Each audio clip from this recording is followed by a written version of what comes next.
Thank you. Yeah, thanks a lot for having me. So I was just saying to Chris before people joined that I was so happy he organized this topic, the seminar series, because we've actually been thinking about the spatial inequality of well-being for quite some time. And now this work that I'm going to present today is turning out to be quite a large project, so it might be a number of papers, but in full disclosure, I just wanted to say that we're at very early stages, so the things I'm going to present today are very preliminary. So any feedback or suggestions that you have on the results, but also on the method, they're very, very useful. So please feel free to interrupt me and jump in if you have any comments or questions. So it's all very welcome. So the motivation behind this, well, at least the starting motivation, is that there is a very large interest in inequality, both across people and across areas. And we have seen this in the academic literature, but also a lot of policymakers and just generally people in society seem to have quite a large interest in this topic. But as you know, there has been a lot of attention so far on income inequality, which is very important, and the results there have been quite illuminating, but by comparison, there has been relatively little information in the public sphere on well-being inequality, and also in the academic domain, there is still not that much that we know about the spatial inequality of well-being. So for example, we still don't have a very clear picture of how large is the spatial inequality of well-being across the UK. And we don't know that much about what causes these differences, because as I will show you in a minute, clearly there is quite some spatial variation. And one question that it's very natural to ask, do these differences in well-being simply reflect income differences across area or differences in the earnings of people? So this is something that I will also try to say a few words about. And finally, we don't know that much about how these differences in spatial well-being impact people's behavior. And our contribution to this would be to look at electoral outcomes and how people vote, people from different areas vote, and the extent to which we can explain these patterns in electoral outcomes by looking at the inequality of well-being across different local authority districts in the UK. So according to the Office of National Statistics, which now has been actually documenting well-being for about 10 years, life satisfaction has been slowly rising across the UK. However, there is substantial variation in average well-being between local areas. So here is just the map of average life satisfaction that the Office for National Statistics provides. So these are the figures for 2019. And just to explain, a darker shade of blue in this map is going to indicate a higher level of life satisfaction. So as you can see here, across local authority districts in the UK, there is substantial variation in the average life satisfaction. And coming back to the previous point about, can this simply be explained by differences in income? I think those who are familiar with the spatial distribution of income across the UK, you would see that that map would be quite different from what we see in terms of life satisfaction, right? So especially in the urban areas like London or other big urban centers, you would see that these are the locations with the highest levels of income. In the map of life satisfaction, these are the places with the lowest levels of life satisfaction. So at least in urban centers, this pattern is almost reversed, as opposed to earning differences explaining spatial inequality of well-being. So this is kind of a starting puzzle that hopefully I can address a bit more. But just to give you a couple more exact figures, so since 2011, on average, the picture looks good. So life satisfaction has increased by roughly 0.3 on an 11-point scale across all local authority districts in the UK. But this improvement has not really been enjoyed equally everywhere. So from 2011, if we're going to put the growth in life satisfaction into deciles, the bottom deciles in terms of life satisfaction growth has actually seen a drop of about 0.6 points, which is very substantial because these areas were also those who are not doing particularly great in 2011. And the top decile in terms of life satisfaction growth, so an average rise of about 0.5 point. So clearly there is a lot of heterogeneity, which is not being captured in simply tracing these averages over time. So independent of rising UK life satisfaction, there has been relatively little sign of a fall in well-being inequality. So if you look every year since 2011, the standard deviation of life satisfaction across local areas has been fairly stable at about 2 points. So there is no significant change from one year to another. So our contribution in this rather large project is going to be along 2 different lines of research. So first, we're going to try to understand the causes of this spatial inequality that, at least descriptively, we can see quite clearly in the data. So there has been already quite some work showing that this variation partly reflects differences in the characteristics of people living into this local area. So of course, people are not randomly assigned to the places in which they reside. There will be quite a lot of selection into these areas, and this is also something that we will try to tackle. But on the other hand, it has been acknowledged to a much lesser extent that there are things that potentially policymakers or governments can do in order to decrease this variation in spatial well-being and hopefully increase the average level of well-being as well. So this is something that we will try to understand.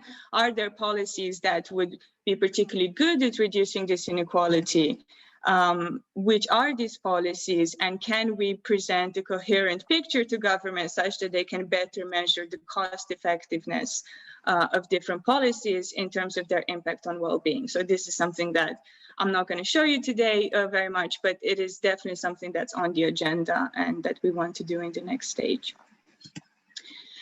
The other contribution is about the consequences of these differences in well-being. So we are particularly interested in electoral behavior, and there is actually a small but rather growing literature that shows that subjective well-being is actually a very powerful explanation of voting behavior. So War 2020, for example, looks at a number of European countries and shows that if you want to predict the voting share for the incumbent party at the national level, actually national happiness is able to predict this variation much better than GDP growth or unemployment or the inflation rate.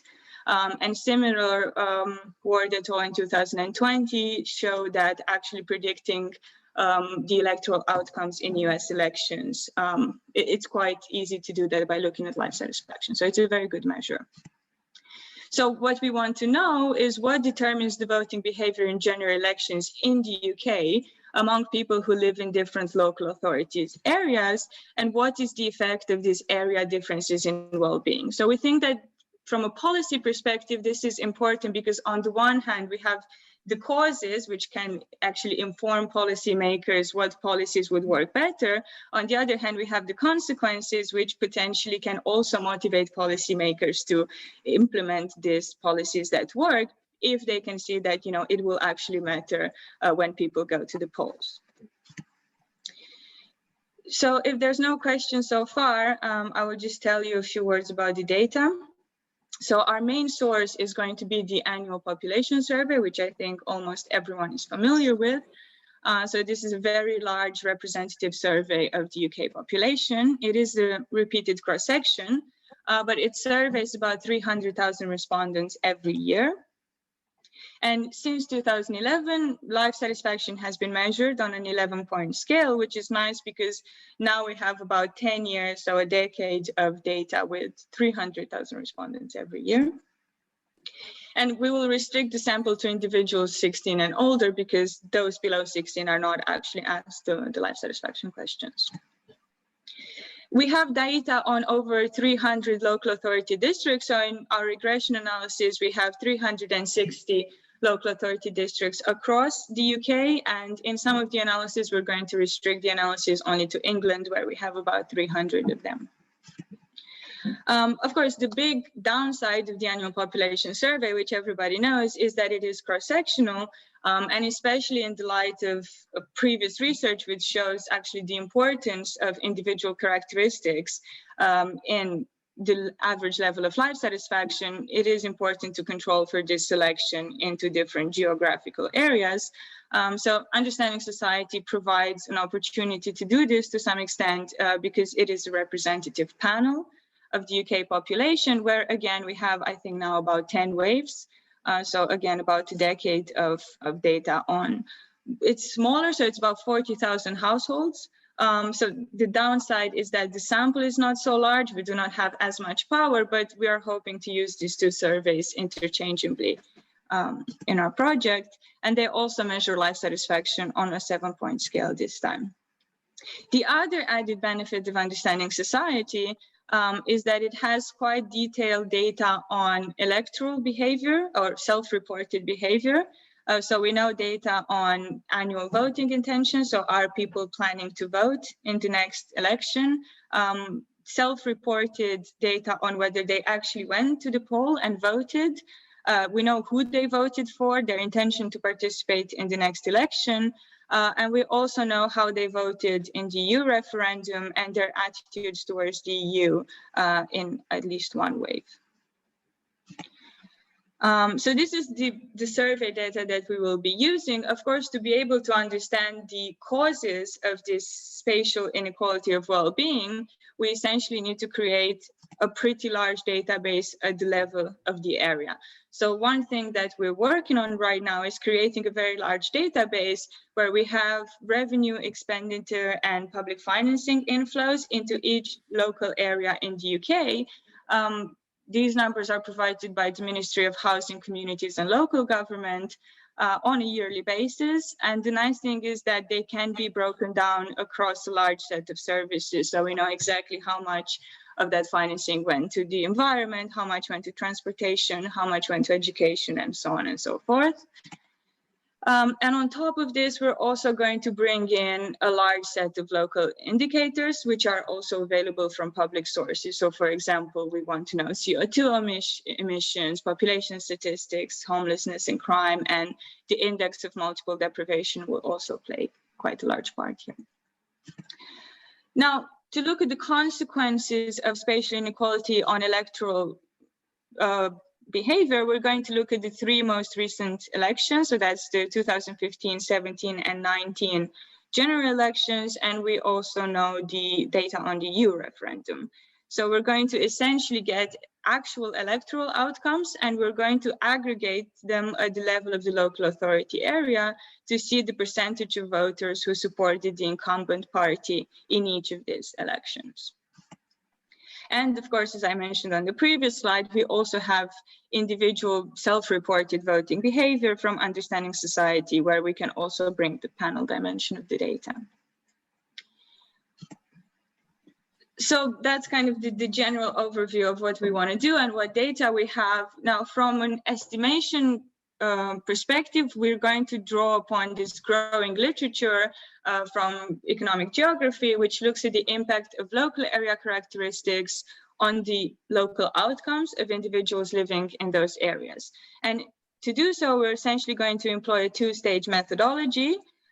In the first stage, we will essentially estimate a well-being equation, right, where the left-hand side variable is the subjective well-being, which is going to be run across individuals and is going to include a dummy variable for each local area, right? So the coefficient on each of these dummies, each dummy on this local area districts in the UK is going to capture the life satisfaction net of individual demographics and other controls. So I will show you the exact equation in a minute, but this will be the first stage. And then in the second stage, we will take these estimated coefficients and we are going to try to explain the variation in them at the local authority district level, right? So aggregated at the area level by a large set of policy and amenity variables.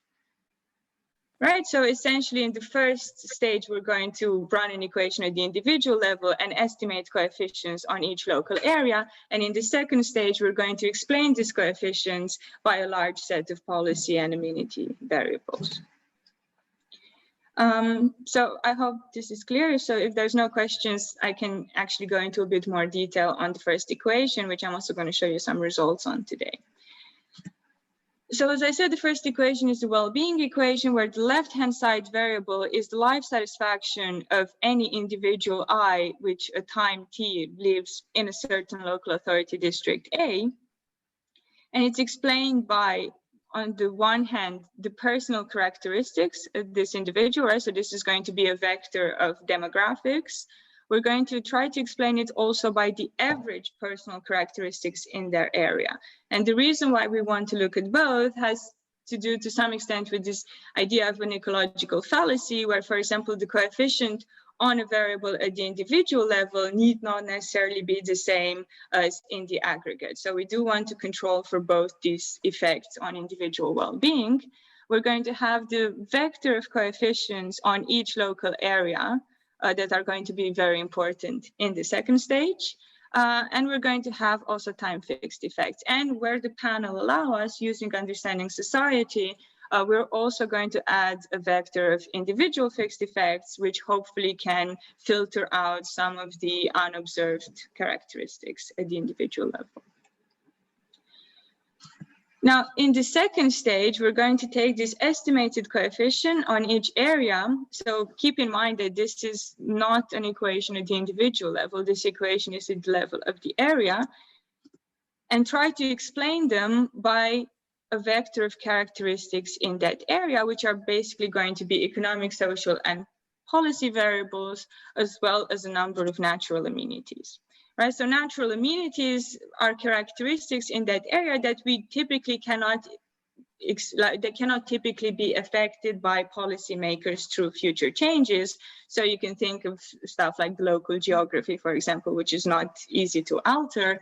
And the policy variables are going to be, like I said, public spending and other area level measures such as environmental conditions, crime, population density, and, for example, the index of multiple deprivation. So we're still working on exactly the variables that we want to include, and this is an ongoing effort at the moment. Excuse me, Maria. Yeah? I have a question. So you don't want to exploit the time dimensions to test for the impact of different politics?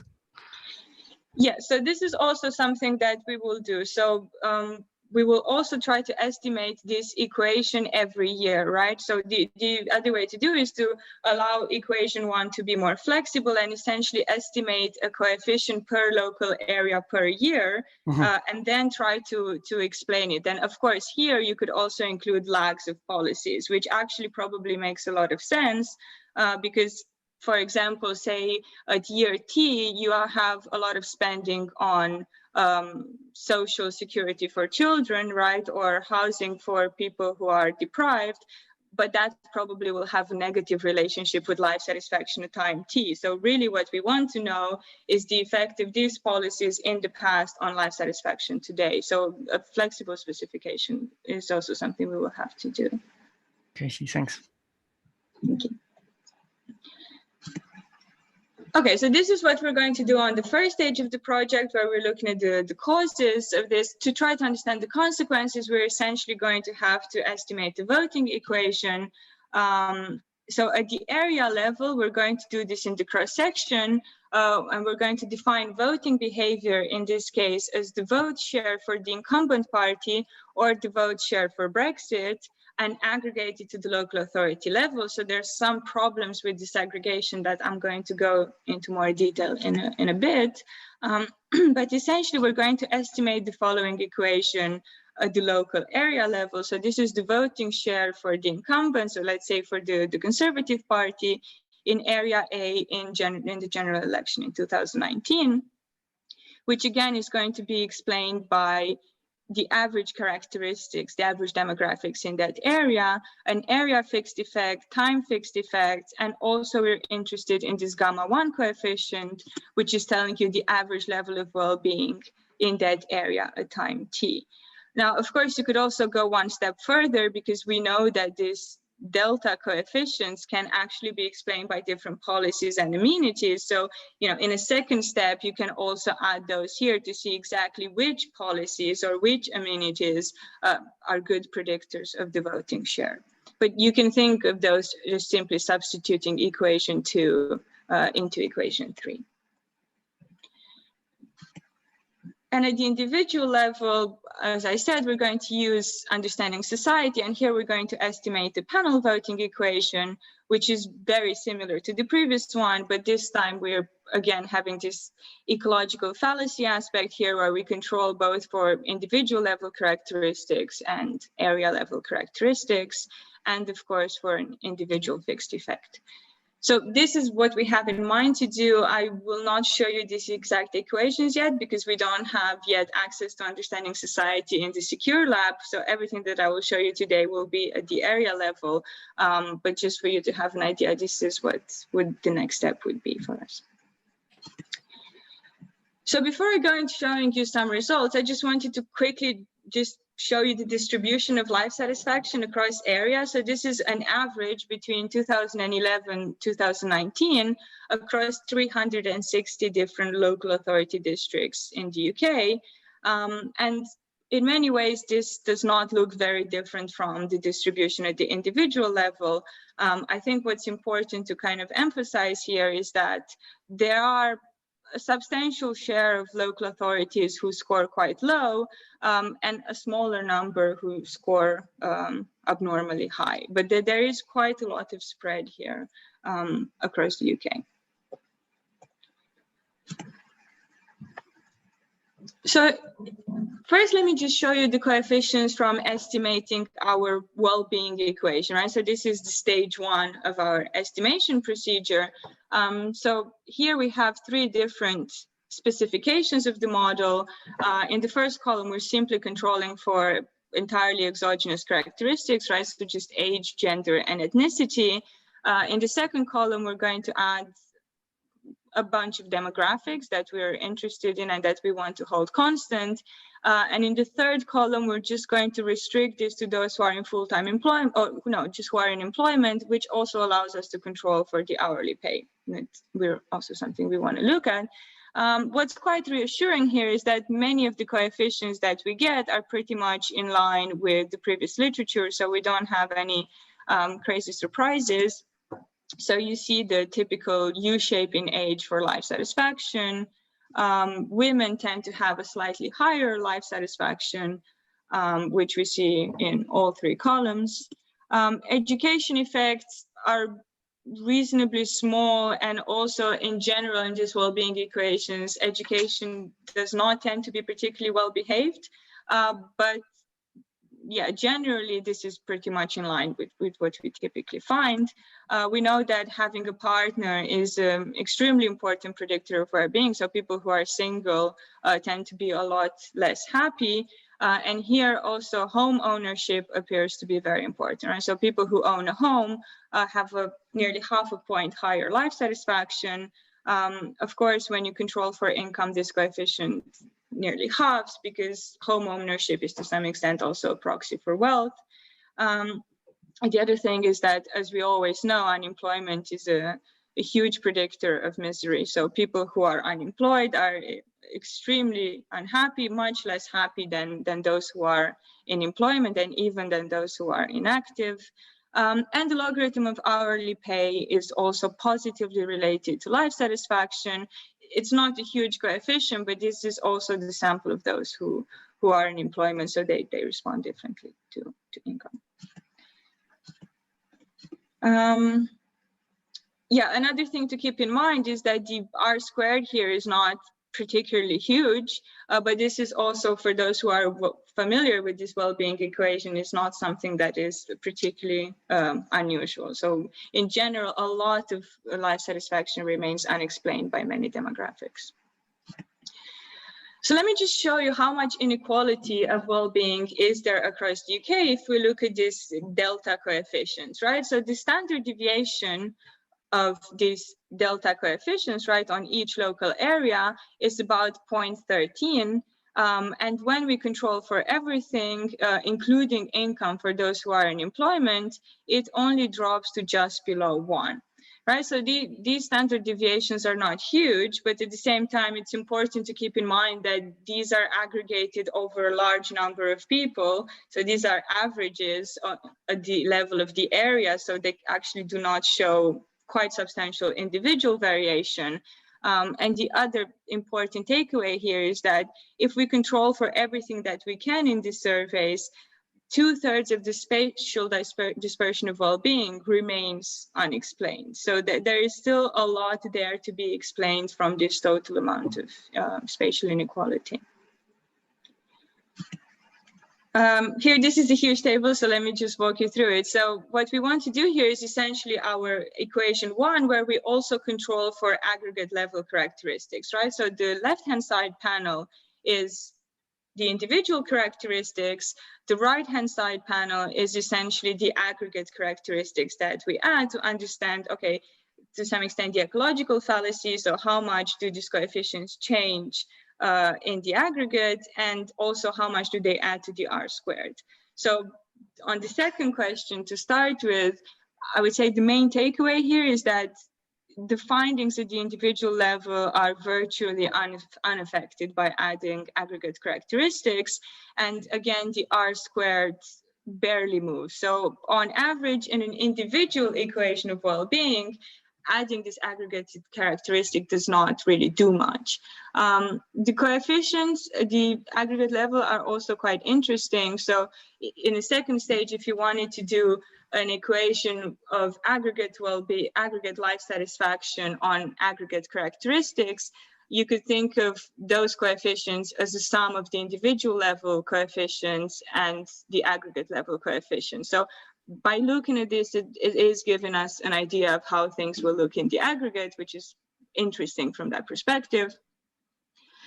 I mean, one thing to note is that a lot of things are not significant. So one thing that remains extremely important is unemployment. So this seems to indicate that people themselves dislike being unemployed, and also dislike living in areas where a lot of people are unemployed as well. Some other interesting things are the negative logarithm of hourly pay, which is not so surprising because in a sense, when you aggregate this at the area level, is a measure of essentially the wealth of other people around you. So the more people with hourly pay live around you, the less you will like that if you also live in that area. But overall, I would say the main takeaway is that this aggregated characteristics do not matter that much. Well, the thing is, here you have LAD fixed effects. So you identify the effect of the average characteristics on their changes through time. So this is not really surprising that they don't have much effect, because I mean, the average of these characteristics over the full period is captured by the LAD fixed effect. Yes, you're right. So, I mean, we are interested in, essentially, the thing we're most interested in is this LAD fixed effects, and this is what we want to actually explain in the second stage. But yeah, you are right that mechanically it will matter less because we also hold that constant. Yeah, and I guess the demographic composition of the areas don't change much in periods of a few years. So that's also why I think it makes sense that one of those very significant variables is unemployment, because that can have large variations locally between different years. Yeah, no, that's right. Yeah, and the same with the hourly pay, which here is barely insignificant. Yeah, indeed. Thank you. So here I just wanted to kind of plot for fun just the top 20 and bottom 20 coefficients. So these are the coefficients estimated on these local authority districts. And of course, keep in mind that this is the residual after controlling for this large set of demographics. So here I just wanted to show you which are the top 20 and the bottom 20. So I think what's interesting here is that many of the bottom 20 local authorities, which at least descriptively seem like the somewhat worse places to live in the UK, tend to be London boroughs, right? So you have Enfield, Greenwich, sorry, and Lambeth and so on. So interestingly, these are areas that are some of the richest or highest earnings in the UK, and they tend to feature disproportionately in the bottom 20. Okay. And again, these coefficients are pretty sizable, right? So even though the spread is quite small, so the standard deviation is about 0.1, there are quite a lot of areas in the UK where there are large deviations from the average in terms of life satisfaction. So with that in mind, we wanted to create a ranking of the best and worst local authority districts in England to live. So here, keep in mind that we're only looking at England. Later on, we also want to expand it to the rest of the UK. So we're going to create this according to their levels of well-being. and compared them to rankings based on standard economic indicators, just to get an idea how well they map into each other. So from a well-being perspective, we're going to look at the average life satisfaction in each local authority. And we're also going to look at the proportion of people who are experiencing particularly low levels of life satisfaction. So here we're going to define it as those who say their life satisfaction is 6 or less on an 11-point scale. And this is pretty much equivalent to the bottom 20% in the UK. For economic indicators or social indicators, we're going to look at the unemployment rate. So this is calculated from the annual population survey, the logarithm of hourly earnings in each area, and we're going to look at the index of multiple deprivation. So if you're not familiar with it, this is quite a nice index that looks at 7 different domains of deprivation. Income and employment have quite high weights, but they're also looking at education deprivation, deprivation in access to skill and trainings, health and disability, crime, access to housing, and the environment in each area. So it's a more all-encompassing measure.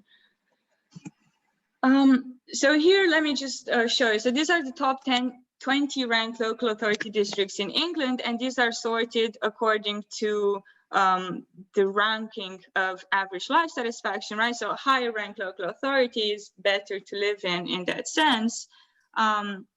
So North Devon, for example, is scoring highest from all local authorities in England according to life satisfaction, so it's nearly an 8.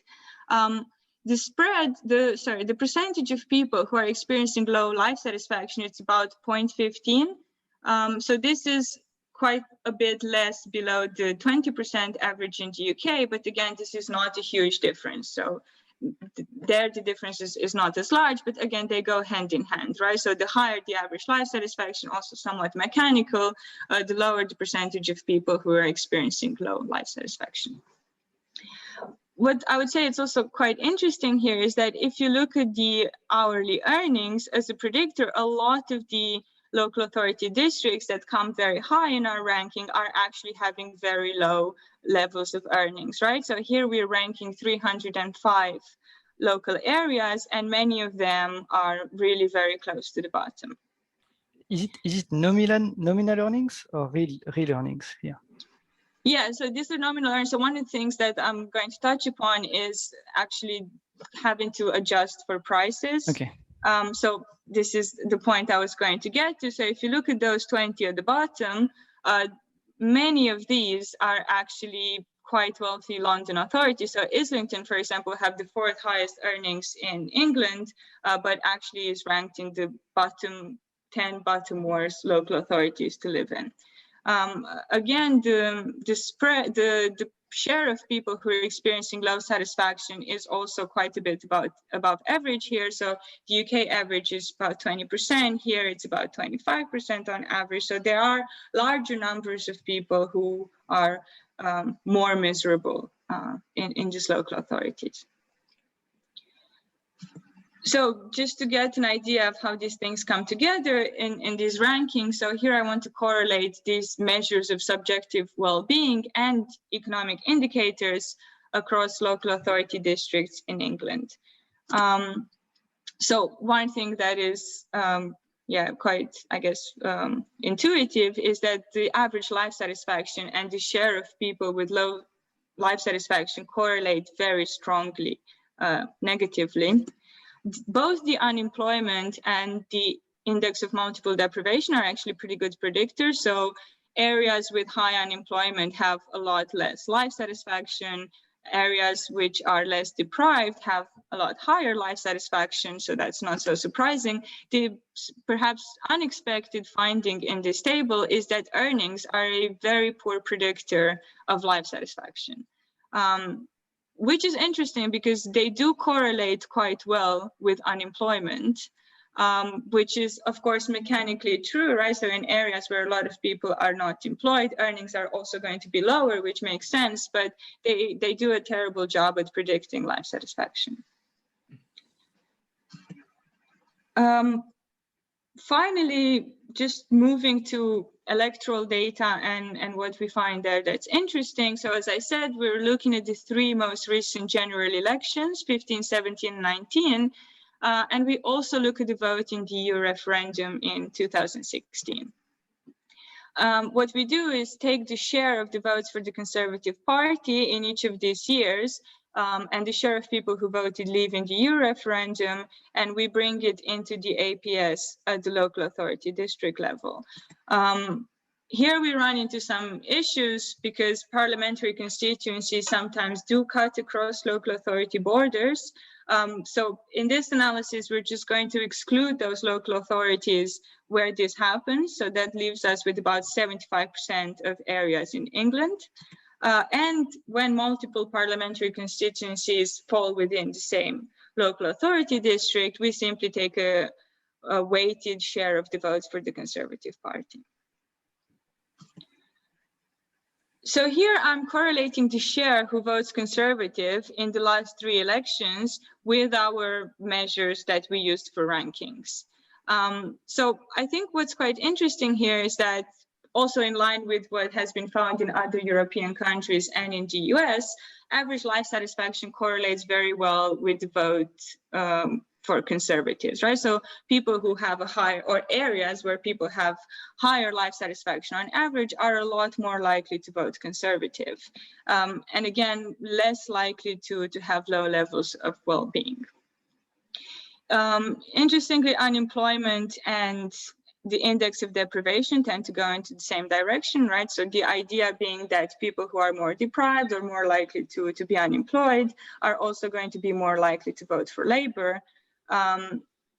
What is interesting though about these measures is that they do become less predictive over time, right? So in 2015, the correlation of unemployment with the Conservative vote and of the index of multiple deprivation was relatively high, but it was nearly half of that in 2019. So we're interpreting this kind of as economic measures become less important over time in predicting the way people vote. And the other thing that's particularly nice here is that hourly earnings in 2015 were, again, a good predictor of voting Conservative, so wealthier people were more likely to do so. But over time, this decreased and actually even inverted in the last general election in 2019, which I guess to a large extent is explained by the Conservative Party attracting more voters from Labour areas, which historically have had lower level of earnings. And you can probably see that in the red wall not holding in the last general election. So these are just the things I already said. Happier people are more likely to vote Conservative. Wealthier people, and people who are unemployed are also more likely to vote Conservative, but there has been a trend over time where economic factors have become weaker at predicting voting patterns.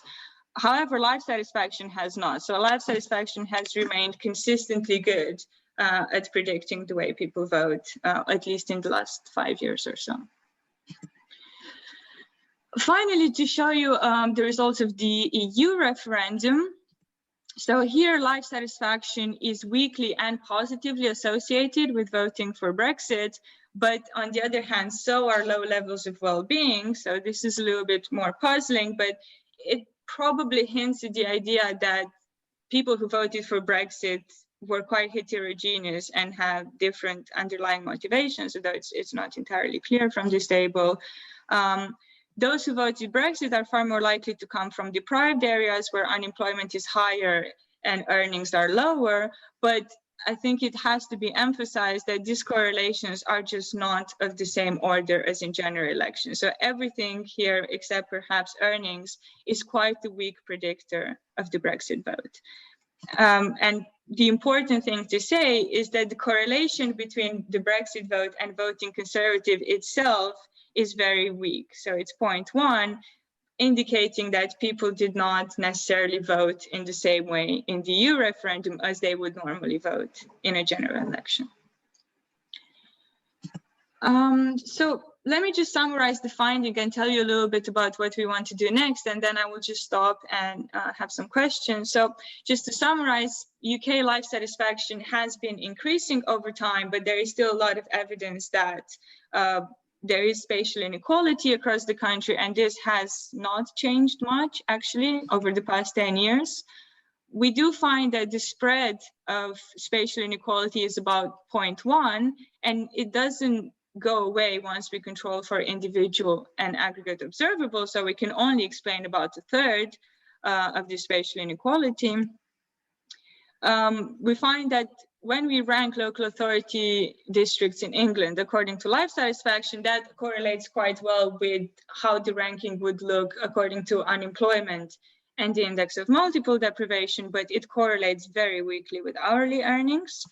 Life satisfaction remains a very good predictor of voting behavior at the area level. It does a better job than earnings and is similar to unemployment and the index of multiple deprivation, but these economic factors have become weaker over time. And in the next step, so now we're working on creating this large database so we can actually understand which policies explain the spatial inequality of well-being across the UK. We also want to do this in the panel because all these results so far they're interesting, but they're descriptive and very much correlational. And we're also going to do a more detailed analysis of electoral outcomes, both at the area level, where we're going to run actual regression equations, and some also in the panel. So I think I'm just going to stop here and hear what you have to say. Thank you very, very much, Maria. I think it was excellent. There were two questions in the chat. Neil wanted to ask, I'm just reading, it's a rather long one. An interesting question might be whether these areas are best in terms of whether moving to them would be beneficial for your own life satisfaction. He says, I couldn't afford to move to Hart, but even if I could, it might be that people there are homogeneous and I wouldn't fit in. Therefore, maybe being a happy place, but not necessarily a desirable place to move to.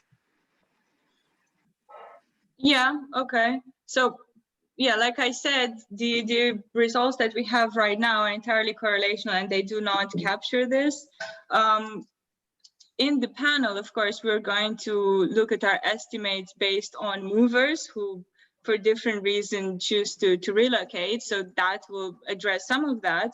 But ultimately, I think our results are kind of with the policy hat. So of course, individuals probably will have different reasons to move to certain areas, but what we're really interested in is on the average life satisfaction in an area and what is it that government can do to improve life for the average voter or the average resident in that area, which might not necessarily equally benefit everyone in that area, if that answers the question. Can I just say something, Chris, Maria, Neil, everyone? Definitely. That this, this whole debate reminds us of the industry and occupational wage differences debate. Why do they persist over time?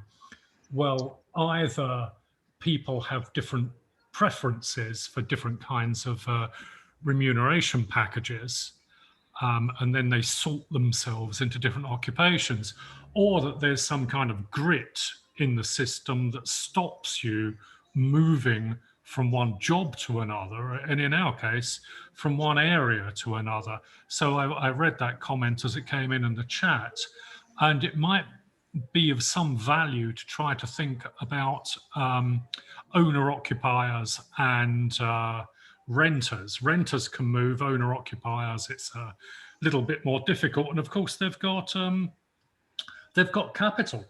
They've got capital in the area, and they can take rents from living in that area that people who are outside of that area can't obtain. That was a very long-winded way of saying we need to look at housing. Mm. Yeah, that's a good point. George was saying, I guess since the government... Shall I Yep. say it, Chris? Thanks, Maria. That was very interesting. I was just going to say, when you say that the voting results are in line with the literature, I guess that you mean happy people vote for the incumbent rather than happy people vote for crazy right-wing populists. Is that right? Yeah, no, exactly, yeah. It's kind of an urgent issue why people keep voting Conservative, but I wonder if we can deal with that with life satisfaction alone. Yeah, so what would be your suggestion here? Oh, no, I don't, well, I'd have to think more about it.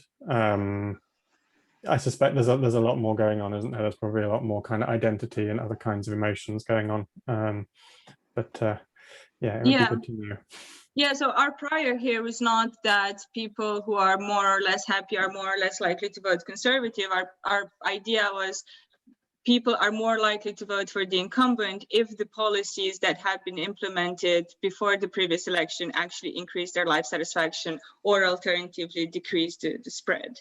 That's I guess it's just, if we wanted to be more secure in that, I guess it would be good to have a longer series that includes people voting, you know, the incumbent being different parties, because in principle we can't really distinguish that here, I suppose. Yeah, so I mean that would be great. The only Could problem is, yeah. No, I just wanted to suggest 2011 is not that far away from 2010, when there was another general election, when the opposite party was incumbent. So I think it would be not unreasonable to look at that as well. And I think, you know, we would then see whether it's Conservative, whether it's satisfied people are voting Conservative or voting for the incumbent. My guess, I mean, this is really quite important. My guess is that it would be voting Conservative, which is not really quite the same as what George Ward was finding. And I think that the George Ward findings work rather well in time series, but I've never been persuaded that they work well in cross sections. I'm quite sure they don't work in the 2020 presidential election in the US, when obviously it was the satisfied people who voted against the incumbent. Let's have a look at 2010. Yeah, no, definitely. And also we have 2010 in Understanding Society as well. So we can also look at the panel there, which is quite useful. Yeah. Clément had another comment. Monsieur Bousquet. Yes, sorry, it's a small comment on the first part. I mean, but that's just because I'm interested in the spatial inequality part, the first result you presented. So you say that the standard deviation of the LAD fixed effect diminishes just by 13 points, I think. Yeah, find the table. Yeah, I think it would be interesting to relate that variation with the one on wages. Because there is a huge literature on spatial wage inequalities and how much spatial sorting explains spatial wage inequalities. So if you can relate this variation with the same kind of variation estimated on a wage regression, it would be quite interesting for the people working on spatial inequalities, I think. Yeah, thank you. So I know from the top of my head that in the raw data, the standard deviation in earnings is about 0.5. But I don't know from the top of my head how much it changes once we control for a lot of things. I seem to remember that it doesn't decrease that much. And it's also relatively stable, but we should, yeah, definitely add that to the table.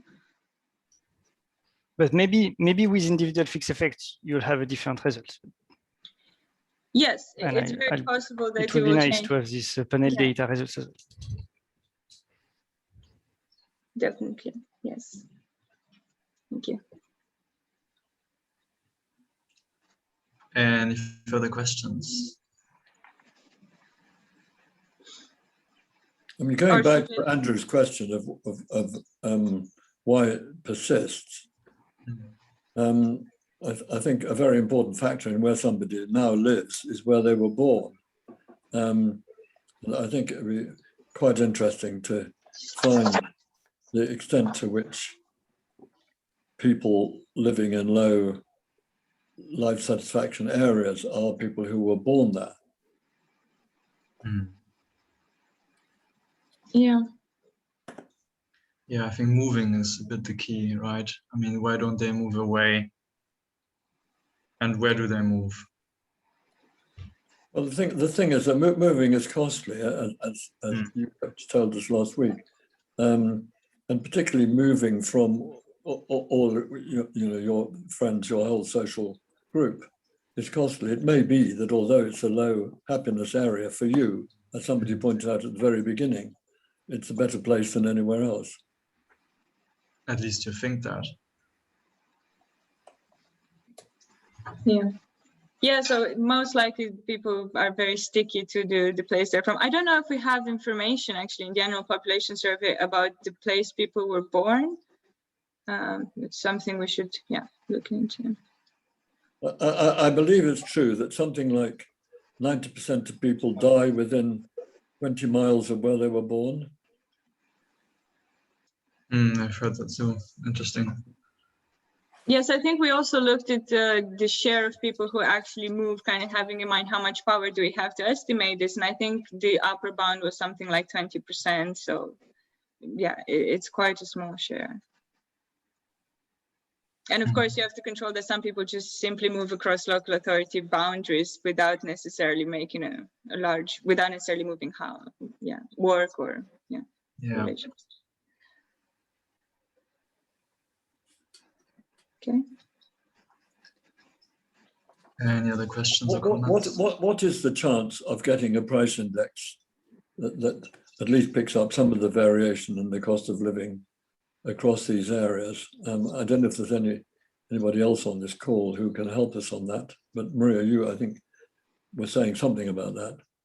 Yeah, I was saying that we definitely need to adjust, the hourly earnings with the price, because right now they simply do not reflect the cost of living. So in some ways, it's quite an easy criticism of why many very wealthy areas in terms of earnings in London come to the bottom. But that is, something we have to look into next. So if anyone has some input on this, it would be very helpful.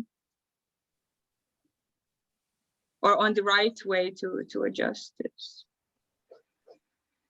Well, there are house price indices, but that's not quite the same thing. The Halifax historically used to have a house price index going across the country, as I remember.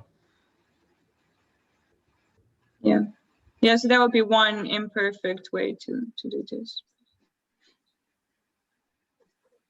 Very imperfect, but let's take what we can get, right? Yeah. Okay. How do you go about the Ed Glaser argument that people don't care about life satisfaction, simply trade this off against something else? Yeah, so far we haven't really engaged with this. So the idea here is that life satisfaction is essentially the utility function. But I think in terms of where would you go with the paper, there's definitely something we probably have to think about. Whose criticism is that, Chris? Ed Glaser. One of you. Huh? One Ed of you. Glaser. Yeah. Right. Well, we do have non-life satisfaction well-being measures in the APS, of course. So we could do the whole APS analysis using eudaimonia, for example. What can you use? Then he would say they don't care about eudaimonia. Which is it's a one question measure. But we could do the whole thing with net effect, measured by 2 questions, and then eudaimonia with 1 question, which would be a huge advance relative to what's been done in the literature so far, which is absolutely nothing, of course, but we could do that. Yeah. I think eudaimonia would be interesting.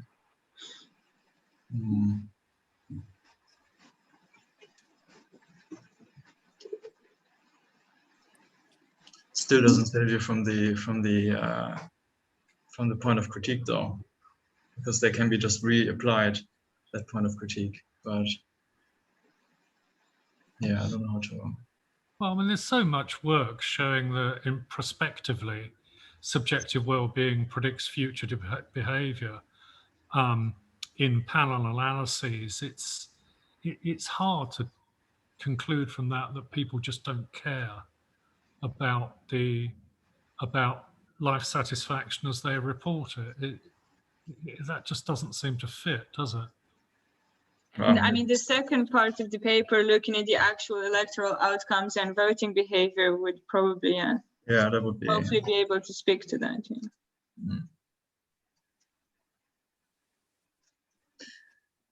Yeah. Okay. Are there any other comments and suggestions? If not, then we're closing it here. And Maria, Thank you very much, for all the comments and suggestions. Very helpful. Thanks for presenting. Really, really interesting. This was the last Wellbeing seminar until next term, Michaelma's term, which is in October. So we'll probably be in touch around August with a new program, and we hope to see many of you again. And well, have a great summer and a good summer break to the extent possible. And take care. Very good series. Thank you, Chris, for organizing. Thank you, Richard, for the inspiration and being here and so on.